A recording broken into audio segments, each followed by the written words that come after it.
I want to share a story with you about something that happened at my old job before I opened my business. And it absolutely stopped me in my tracks.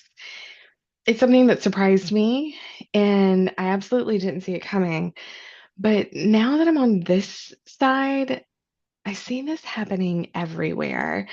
And I often reflect on what I could have done differently or how I could have maybe approached situations differently that would have had me more in touch with my teams, more in touch with what was going on, and maybe not had so many curveballs being thrown my way that felt like they came out of nowhere. What happened, and I'm going to have to be a little vague in this, but there's someone that was working under me. I had over 30 people on my team. And I had a lot of great folks. They were absolutely incredible. They were amazing, top performers, just really an incredible team to work with. And there was a particular day, and again, I'm going to be very vague here, where I realized that one of the people on my team had stopped doing their job. Some things that were really important, some things that were required, some things that were like non-negotiables, they had just completely stopped doing. And the wild part about this is nobody noticed. It took us a little while to actually figure this out. It wasn't immediately apparent. Now, that's in part because they were really good at hiding it and really good at like making things look like they were okay. But I've had time to reflect on this, and this is something that I see all the time where, as leaders, little things are falling through the cracks that we don't notice, and sometimes big things are falling through the cracks because we don't know that we don't notice. And it's because our leaders are too depleted to have enough energy to be able to pay attention the way that we need to be able to pay attention. I want you to think about nurses, right? They have a max number of hours that they can work in a week. Truck drivers are required to pull off and go get sleep. Pilots and flight attendants can only work so many hours because we do have a working understanding of the fact that we're not going to be as sharp, we're not going to be as on our game if we are just constantly going. But when we have roles where we're just managing a team at an organization or a corporation where we clock in and clock out, it's the little things that we are carrying and doing after hours, the mental load that we have when we're trying to fall asleep at night that deplete us so deeply that we stop noticing and stop paying as close of attention. And ultimately, the whole system ends up running on empty and things fall through the cracks. Reflecting on this and kind of seeing this happen over and over and over again with the people that I work with, my clients, and the trainings that I do with the organizations I work with, I dug in a little bit and I looked at some of the research. And Gallup did a survey, a report in 2025, kind of like a state of the global workplace report. 21% of employees reported that they felt engaged, 62% felt not engaged, and 17% were actively working against their organization. Um, that's a lot. That's almost 2 out of 10 people that not only are like neutrally involved in their jobs or organizations day to day, they're actively undermining the organization. They're undermining their coworkers, their leadership team, and whomever they're serving in their roles, right? And if the leader isn't noticing because they are so depleted that they can't even pay really great attention, you're going to have a problem across the board. Um, this has very tangible impacts on our economy and in the workplace. Um, they estimated about 8.9 trillion lost globally to disengaged employees every year. That's the most recent number that I could find that I could pull. 8.9 trillion annually across the globe that is lost due to employee disengagement. That's shocking. Talk about the opportunities that we're leaving on the table with those kinds of numbers, right? Now, how do you know if you're a leader that you are showing up this way? What are some of the warning signs that you can look for to know that you are starting to maybe not pay as great of attention and maybe there are things falling through the cracks that you're not noticing?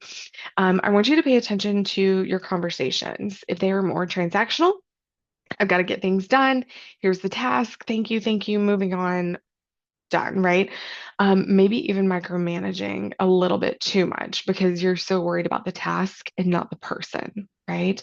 We want to make sure that those relationships, those professional relationships, are strengthened. It's going to make everybody perform better, show up better, feel better, and enjoy their job and not be disengaged. So if you're noticing transactional conversations or even an annoyance at relational conversations, that's going to be a warning sign to look at. Um, if you start avoiding difficult conversations, now listen, nobody likes difficult conversations. None of us like run to them. I do. I'm I'm a unicorn. I'm an exception. But most people don't like confrontation. They don't want to have difficult conversations. So I'm not talking about that. I'm talking about you see things and you're letting them go. You know this is wrong and you're not addressing it. That's what I'm talking about. What you start doing by avoiding those conversations, avoiding those situations and those people is very subtly actually giving a stamp of approval, right? Not only to the person doing it, but to the whole team. Everybody notices how you treat everyone else. If you let them get away with it, this person who wasn't doing it is now pissed off. They're trying to do things above board while you're actively letting someone get away with something they shouldn't. And then your whole team starts to fall apart. And then things are absolutely going to start falling through the cracks because that one or two different difficult conversations that you needed to have weren't had and it snowballs from there, right?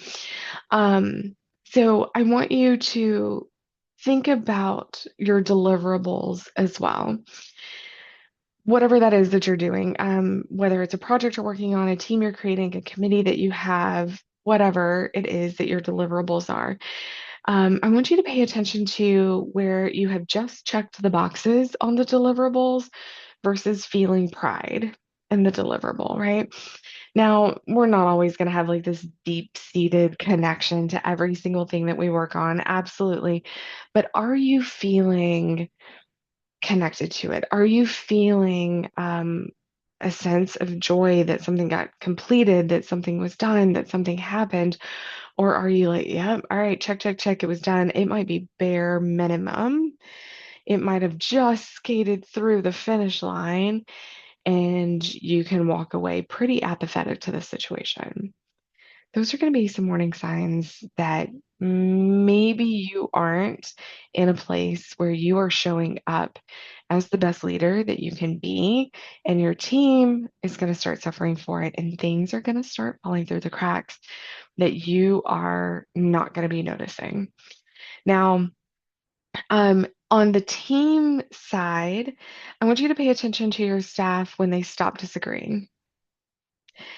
This one's this one's a little backwards, right? Because they're like, oh, everybody's on the same page. No, like a healthy team, there should be some healthy conflict. There should be some pushback. There should be some disagreements. People should have different ideas than you. And if they're not agreeing or if they're not disagreeing, if they're only ever agreeing to everything, you've broken that trust and they no longer feel like you're a safe person to be able to share those things with. Um, Similarly, if they're answering questions, but only to the minimum. Yep, got it done. Okay, yep, I'll follow through. There's no color, there's no excitement, there's no opinion, there's no ownership in that. I want you to pay attention to those in your team. I also want you to subtly look for a shift when they might be using we to they, right? Or you. Like, okay, we need to start working on this step in the project, or yeah, you guys are going to need to make sure that gets done, right? Or they need to start working on that.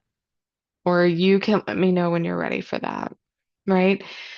That shifting of this collaborative sense where everyone's a community and we're working together to whatever, I can't be bothered because I'm so tapped out, I don't even care anymore. right? I know now that I was watching my team. The person wasn't difficult. They weren't hard to work with. They weren't a challenge. But I also can see how they were disengaged and I didn't notice the signs. I don't think they were doing it on purpose. I don't think it was vindictive. I don't think they were at the point of that 17% that were actively working against the organization. I think they were just run down. I think they were depleted and exhausted.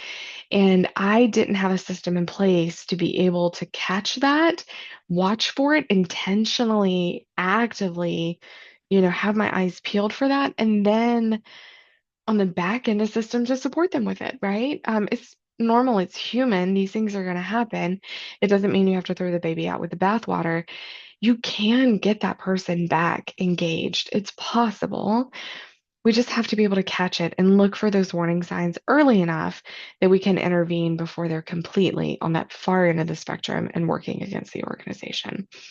So, one of the things that I work with leaderships and in organizations trainings and with my private clients is reading the room, reading those people. I don't just want you looking at the metrics, looking at the deliverables, looking at the hours that they worked. I want you to be able to identify communication signals, body language. Performance data is part of it, but also what is that relational connection there as well, so that we can see beyond the numbers and actually start looking at the person that's delivering those numbers to you. And I just want to say that's a skill that is developed over time. It's an important leadership skill. This is something AI can't do for us. I actually don't mind AI, but this is a human component that we need to retain that's going to be really important as we continue to grow our teams and bring them into leadership roles. Thanks. You guys have a good one.